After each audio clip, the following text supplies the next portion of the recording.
الحمد لله وكفى وسلام على عباده الذين اصطفى أما بعد فأعوذ بالله من الشيطان الرجيم بسم الله الرحمن الرحيم كل نفس ذائقة الموت ونبلوكم بالشر والخير فتنة وإلينا ترجعون صدق اللہ العظیم۔ میرے بھائیو، دوستو، بزرگوں، عزیز ساتھیو، ہم جب دنیا میں نہیں تھے، جب بھی دنیا کا نظام چل رہا تھا، اور جب ہم دنیا سے چلے جائیں گے، جب بھی دنیا کا نظام چلتا رہے گا۔ لیکن جو انسان دنیا میں آیا ہے اس کا جانا یقینی ہے، بلکہ انسان دنیا میں بعد میں آتا ہے اور اس کے جاننے کے وقت اس کے دنیا میں آنے سے پہلے لکھ دیا جاتا ہے، اور دنیا سے جانے کی کوئی ترتیب نہیں ہے۔ جیسے دنیا میں آنے کی ترتیب ہے، باپ سے پہلے بیٹا نہیں آ سکتا جب دنیا میں آئے گا، جاننے کی کوئی ترتیب نہیں ہے۔ ایسا نہیں ہے کہ پہلے بیٹا جائے گا پھر باپ جائے گا، کہ آنے کی ترتیب اور جانے کی کوئی ترتیب نہیں۔ کہ ہم نے کتنے باپوں کو دیکھا ہے کہ اپنے کندھوں پر اپنے بیٹوں کے جنازوں کو اٹھاتے ہوئے، بیمار آدمی رہ جاتا ہے، صحت یاب آدمی دنیا سے چلا جاتا ہے، اور موت جو ہے نا، موت یہ ایک دم نہیں آتی، یہ تو وقت لکھا جا چکا ہے پہلے، اور دنیا میں آنا کے بعد جانا یقینی ہے۔ ہم جیتے ہیں مرنے کے لیے، ہم پیدا ہوئے ہیں مرنے کے لیے۔ ایک آدمی جہاز میں یا ٹرین میں یا بس میں بیٹھتا ہے، اور بیٹھنے کے بعد اس کا یقینی ہے اس میں سے اترنا، جو وہیں رہ جائے گا وہ، بولو، تو اس کو پتہ ہے بیٹھنے سے پہلے کہ میں اس میں بیٹھوں گا، سفر کروں گا، اور اترنا یقینی ہے۔ ایسے ہی دنیا میں ہم آئے ہیں تو دنیا سے جانا یقینی ہے، یہ بات یاد رکھیں۔ سب سے بے وقوف انسان دنیا کا وہ ہے، سب سے بے وقوف، احمق اور جاہل انسان وہ ہے جو دنیا میں آنے کے بعد دنیا کے جانے سے غافل رہے۔ آدمی سفر میں بیٹھا نا، سواری میں بیٹھا سفر کے اندر، اور وہ اترنا بھول جائے، یا اس کو صبح جانا ہے، صبح اس کی فلائٹ ہے، اور وہ پڑا ہوا سو رہا ہے، نہ اسے ٹکٹوں کی فکر ہے، نہ ویزا کی فکر ہے، نہ پاسپورٹ کی فکر ہے۔ اس کو کوئی عقل مند کہے گا کہ تجھے تو 7 سمندر پار جانا ہے؟ آدمی جاتا ہے تو اس حساب سے تیاریاں بھی کرتا ہے، تو تو نے کیا تیاری کی؟ اللہ کے نبی صلی اللہ تعالی علیہ وسلم نے فرمایا، دنیا کا سب سے عقل مند آدمی، سنو اپنے نبی کی بات، دنیا کا سب سے عقل مند آدمی کون ہے؟ ہم سب چاہتے ہیں کہ ہم عقل مندوں میں شامل ہوں، بے وقوفوں کی صفوں میں سے نکلیں، اور عقل مند انسانوں کی صف میں ہمارا شمار ہو، ہم سب چاہتے ہیں۔ لیکن کون عقل مند ہے؟ کون بتائے گا کہ اللہ کے نبی صلی اللہ علیہ وسلم نے فرمایا سب سے عقل مند آدمی وہ ہے جو موت کو کثرت کے ساتھ یاد کرے۔ کس کو؟ موت کو، کہ مرنا ہے، دنیا کو چھوڑنا ہے، عن قریب اپنوں سے دور خاموش ویران قبرستان میں جا کے دفن ہو جانا ہے، اور موت کو یاد کرے اور اس کی تیاری کرے۔ کیا کرے؟ تیاری۔ تو وہ کون ہے؟ عقل مند آدمی۔ اب یہاں سے آپ مثال سمجھو کہ کسی کو صبح سفر میں جانا ہے اور وہ ٹکٹ بھی بھول گیا اور ویزا بھی اور پاسپورٹ، تو وہ عقل مند ہے آپ کی نگاہ میں؟ وہ تو بیوقوف ہے۔ تو جس آدمی کو دنیا چھوڑ کر ہمیشہ کے لیے جانا ہے، سمجھیں بات کو، کہ جس آدمی کو دنیا چھوڑ کر ہمیشہ کے لیے جانا ہے، اپنوں کو چھوڑ کر جانا ہے، سارے رشتے ناطے چھوڑ کر چلے جانا ہے، اپنے محلات، اپنے مکانات، مول شاپ شو روم سب کو چھوڑ کر چلے جانا ہے، دنیا کی چکا چوند کو چھوڑ کے چلے یہ تو یقین ہے نا سب کو جانا ہے، اور پھر وہ آدمی وہاں سے واپس نہیں آئے گا۔ اتنا لمبا سفر کہ کوئی بتاؤ کوئی دنیا سے جانے کے بعد واپس آیا ہے؟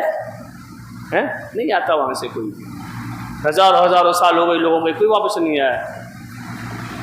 کہ اتنا لمبا سفر کہ جانے کے بعد واپس بھی نہیں آنا، پھر اس کی کیا تیاری ہے میرے دوستو؟ کہ سب سے بڑی بے وقوفی ہے بغیر تیاری کے مر جانا، سب سے بڑی بے وقوفی ہے بغیر تیاری کے مر جانا۔ کہ عقل مند آدمی کون ہے؟ کہ موت کو یاد کرے اور اس کی تیاری کرے۔ ہم لوگوں نے عقل مند اسے سمجھا ہے جو زیادہ دنیا کمائے، اور جو موت کو یاد کرے اور موت کی تیاری کرے ہم اسے پاگل بے وقوف، اور کہتے ہیں تو ان کو تو کوئی کام ہی نہیں ہے دین کی باتوں کے علاوہ، انہیں کوئی فری لوگ ہیں، انہیں کوئی کام ہی نہیں ہے۔ اور کوئی ایسی بات کرے تو ہم کہتے ہیں کہ زیادہ بڑا ملا نہ بن، لیکن یہ بے وقوفی ہے۔ عقل مندی یہی ہے کہ جہاں جانا ہے اس کی تیاری کرے۔ اللہ کے نبی صلی اللہ علیہ وسلم نے فرمایا 3 بھائی ہیں انسان کے، کتنے؟ 3، کہ ایک تو یہ مال و دولت جو یہ کماتا ہے اور سارا زور اسی پہ لگا ہوا ہے، کہ یہ بھائی ہے لیکن یہ سانس نکلتے ہی ساتھ چھوڑ دے گا، سانس ختم اور انسان اپنے مالک ہونے کا حق کھو دیتا ہے، اس کا مال اس کے وارثین کا حق بن جاتا ہے، انسان ختم اور مالک ہونا اس کا ختم، ایک بھائی۔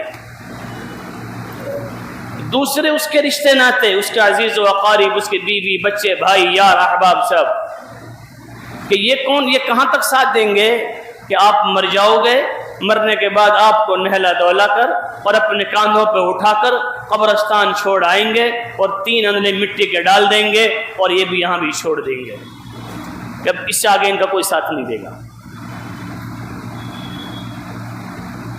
تیسرا بھائی کون ہے؟ کہ تیسرا بھائی ہے اعمال، کہ یہ کیا ہے؟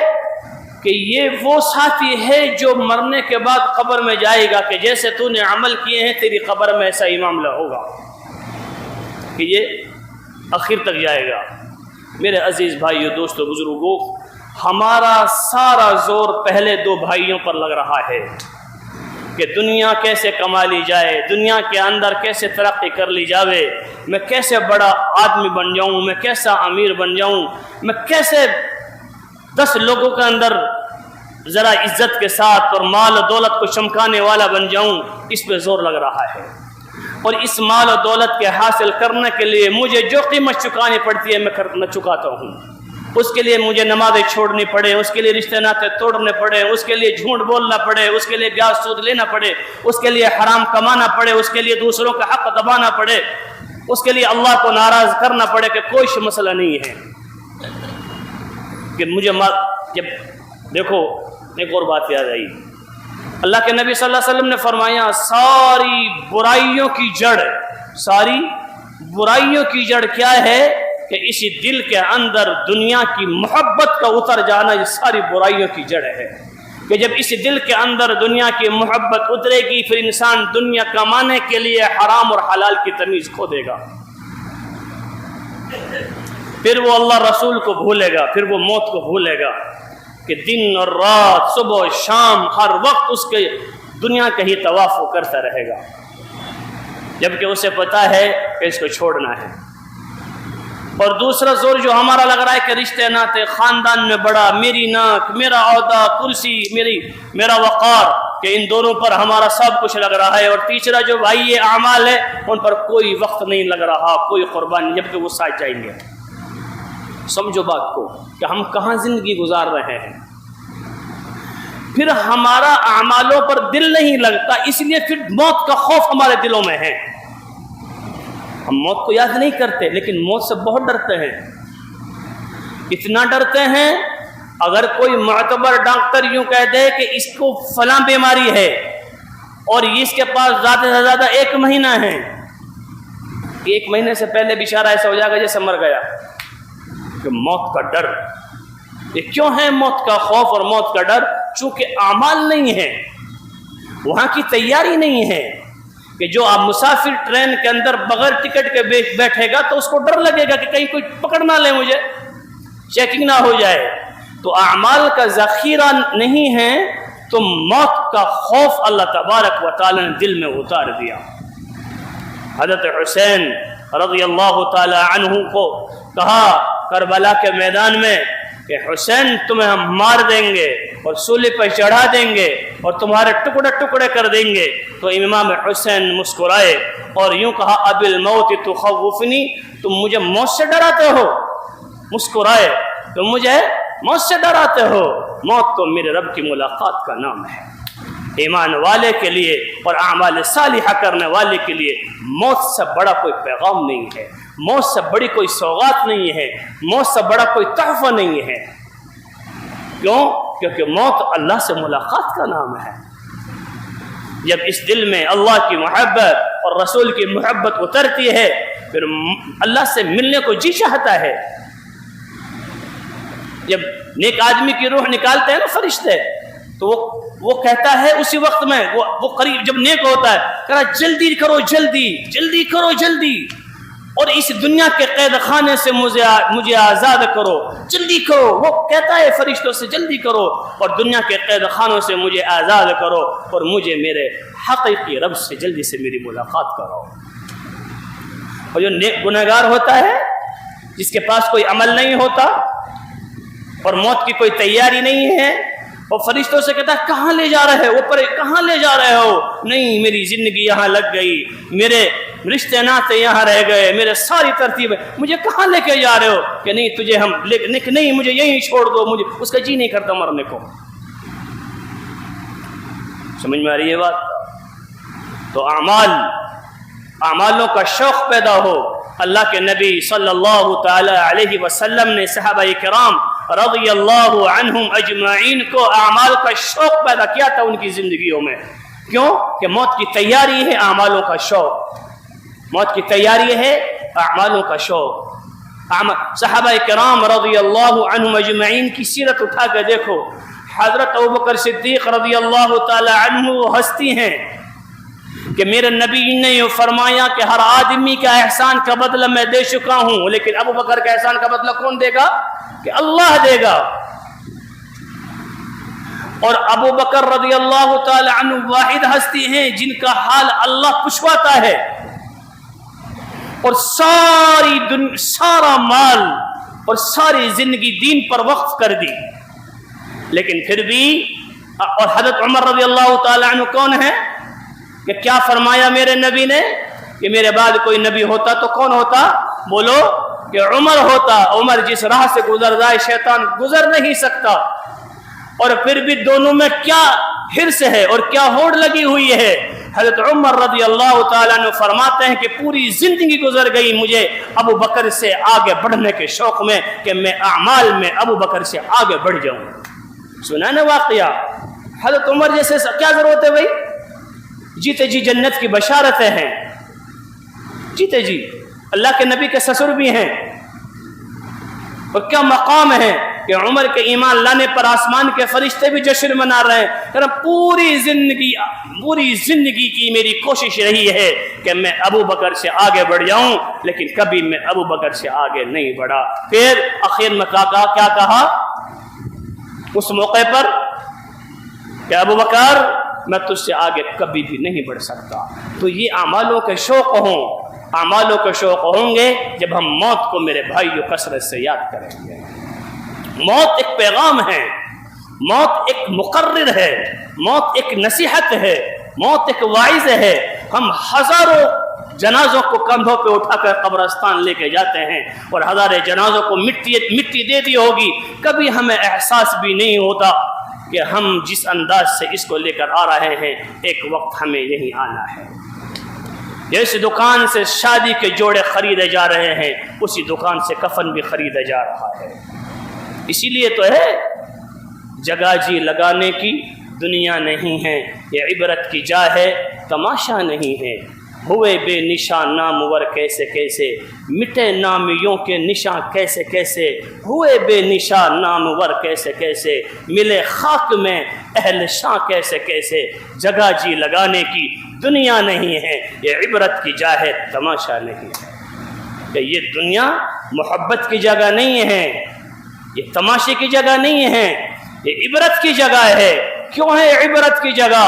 کہ تم دیکھو ایک گھر ہے جہاں ایک جوان عورت اپنی چوڑیاں توڑ رہی ہے اور اپنے شوہر کا ماتم کر رہی ہے، اور ایک گھر ہے جہاں ایک عورت دلہن بن کر اپنے شوہر کا انتظار کر رہی ہے۔ یہ تماشا نہیں ہے، یہ عبرت کی جگہ ہے۔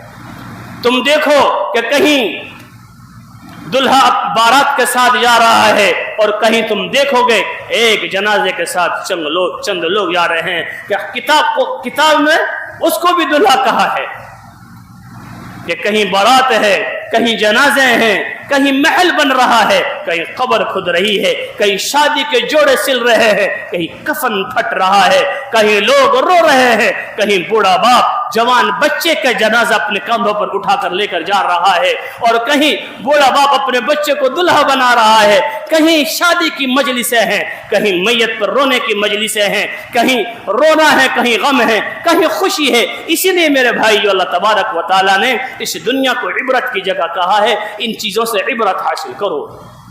قرآن نے دنیا کو متاع الغرور کہا ہے، کیا کہا ہے؟ اعلموا انما الحیات الدنیا لعب ولہو وزینہ وتفاخر بینکم وتکاثر فی الاموال والاولاد، کہ دنیا ایک دھوکہ ہے، دنیا ایک کھیل کود ہے، دنیا ایک تماشا ہے، دنیا مچھر کے پر کی حقیقت نہیں رکھتا، دنیا پانی کا بلبلا ہے، جیسے اٹھتا ہے اور پھوٹتا ہے، ایسے ہی دنیا کی چیزیں ہیں، ابھی ہیں اور ایک وقت ہے کہ یہ ختم ہو جائیں گی۔ اور جو دنیا کے کھیل کود میں لگے ہوئے ہیں وہ بتائے کون کیسے ہیں، اور قرآن ان کے لیے کیا کہتا ہے؟ فَإِنَّهَا لَا تَعْمَى الْأَبْصَارُ وَلَكِنْ تَعْمَى الْقُلُوبُ الَّتِي فِي الصُّدُورِ، کہ یہ لوگ آنکھوں کے اندھے نہیں ہیں، یہ لوگ آنکھوں کے اندھے نہیں ہیں، یہ لوگ ہیں جو دل کے اندھے ہیں۔ گھر میں ایک بچہ ہے 4-5 سال کا، اس کا باپ مر گیا، وہ گھر میں سب رو رہے ہیں، اور وہ بچہ گھر کے اندر اور گھر کے باہر کھیل رہا ہے، کود رہا ہے، اسے پتہ ہی نہیں اس کا باپ بھی مر گیا۔ کیا کہو گے اسے آپ؟ کہ بچہ ہے، ہوش نہیں ہے، بچہ ہے، نادان ہے، ناسمجھ ہے۔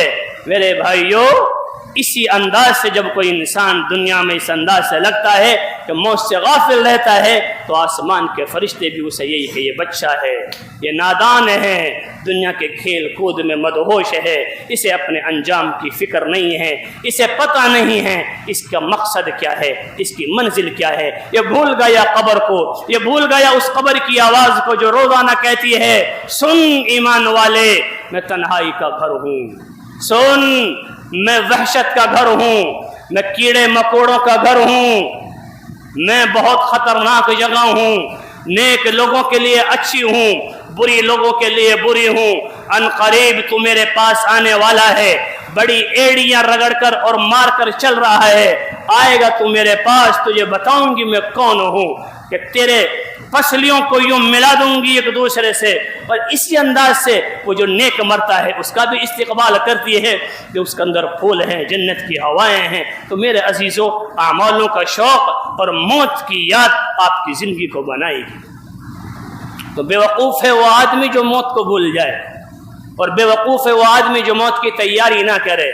سمجھ میں آ رہی ہے بات؟ تو کیا کرنا ہے؟ موت کی تیاری کرنی ہے۔ موت کی تیاری کیا ہے؟ اچھے عمل، بلڈنگیں بنانا نہیں ہے، دنیا کے عہدے سنبھالنا نہیں ہے، صدارت اور وزارت نہیں ہے۔ موت کی تیاری کیا ہے؟ اللہ کی قسم، رب کی قسم، ہر چیز ساتھ چھوڑ دے گی جب تم قبر میں جاؤ گے سوائے تمہارے اعمال کے۔ وہ بچے جن کے لیے باپ کماتا کماتا بوڑھا ہو گیا، وہ بیوی جو کہتی تھی میں تمہارے بغیر جی نہیں سکتی اور رہ نہیں سکتی، وہ شوہر جو اپنی بیوی کی ہر خواہش ہونٹ کھولنے سے پہلے پوری کر دیتا تھا، مرنے کے بعد میرے دوستو چند دن آنسو بہا کر سب بھول جاتے ہیں۔ ہر آدمی اپنی دنیا الگ بسا لیتا ہے، ہر آدمی اپنی زندگی میں لگ جاتا ہے، کوئی کسی کا ساتھی نہیں ہے۔ سمجھو میں جو عمل کر کے جا رہا ہوں وہ میرے ساتھ میرے قبر میں ہے۔ ہر آدمی اپنے کیے کی سزا بھگتے گا، ہر آدمی اپنے کیے کا جواب دے گا، ہر آدمی جو بوئے گا وہ کاٹے گا۔ اچھی فصل کاٹو تاکہ وہاں مزے کریں۔ سمجھ میں آ رہی ہے بات؟ یہ بات کہنا چاہ رہا ہوں۔ تو موت کو یاد رکھو۔ ابھی فلسطین پر ظلم ہو رہا ہے، کبھی ہمیں احساس ہوا کہ معصوم بچے، دودھ پیتے بچے اپنی ماں سے دور ہو گئے، ماں شہید ہو گئی، بچہ زندہ رہ گیا، باپ شہید ہو گیا، بچہ زندہ رہ گیا، ماں باپ اپنے بچوں کے چیتھڑے اڑتے دیکھ رہے ہیں۔ ہم سبق لیتے ہیں ان چیزوں سے کہ ہمارا اندر کا جو انسان ہے وہ ختم ہو چکا ہے۔ یہ عبرتناک چیزیں ہیں، ان کی جگہ ہم بھی ہو سکتے ہیں، ہو سکتے تھے۔ آگے کیا حالات ہوں اللہ جانے۔ یہ عبرت کی چیز، میں نے بتایا نا بھی عبرت کی جا ہے، تماشا نہیں ہے۔ بڑی مصیبت تو یہ ہے کہ کتنی ہی عبرت کی چیزیں ہوں، ہم صرف اس کی ویڈیو بناتے ہیں اور اس ویڈیو کو سینڈ کرتے ہیں، اس کے علاوہ کچھ بھی نہیں کرتے۔ میرے بھائی سوچ کیا ہے یہ؟ سوچو ان کے لیے آپ لوگ کیا کریں، ان کے لیے دعائیں کرو، ان کی مدد کی دعائیں کرو، ان کی مغفرت کی دعائیں کرو۔ یہ بطور مسلمان آپ کے اوپر حق ہے۔ اگر آپ یہ نہیں کرتے ہیں تو آپ لوگ اپنے حق سے روگردانی کر رہے ہیں۔ ان کی حفاظت کی، ان کی مدد کی، اور سرسری دعائیں نہ کرو۔ جو آدمی نماز نہیں پڑھتا وہ 5 وقت کی نماز کی نیت کرے، جو 4 وقت کی پڑھتا ہے وہ فجر کی نیت کرے۔ بے نمازی کی اللہ دعائیں قبول نہیں کرتا۔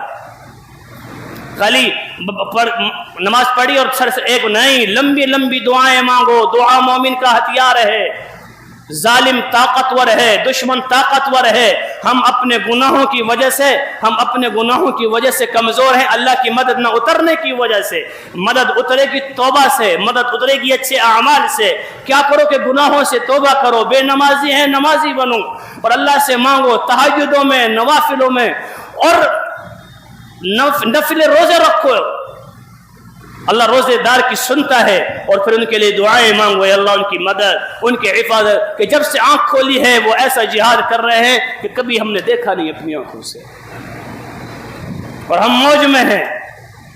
وہ اسی لیے مر رہے ہیں کہ وہ مسلمان ہیں، وہ اسی لیے پیٹے جا رہے ہیں کہ وہ ایمان والے ہیں، اور ہماری ماتھے پر بل بھی نہیں آتا، ہم کیسے مسلمان ہیں؟ میرے نبی نے فرمایا ایمان والا ایک بدن کی طرح ہے، ایک کو درد ہوتا ہے دوسرے کو دکھ ہوتا ہے۔ ہم ان کے دکھ میں برابر کے حصے دار ہیں۔ ان کے لیے دعائیں کرو۔ کچھ بھی نہیں کر سکتے نا تو دعائیں کرو، کچھ بھی نہیں کر سکتے نیک بنو، اور پھر نیک بن کے دعائیں کرو، کیونکہ اللہ نیکوں کی سنتا ہے۔ ٹھیک ہے، اللہ رب العزت ہم سب کو عمل کرنے کی توفیق نصیب فرماوے، اور اللہ رب العزت ہم سب کو موت کی تیاری کی توفیق نصیب فرماوے۔ وآخر دعوانا الحمدللہ رب العالمین۔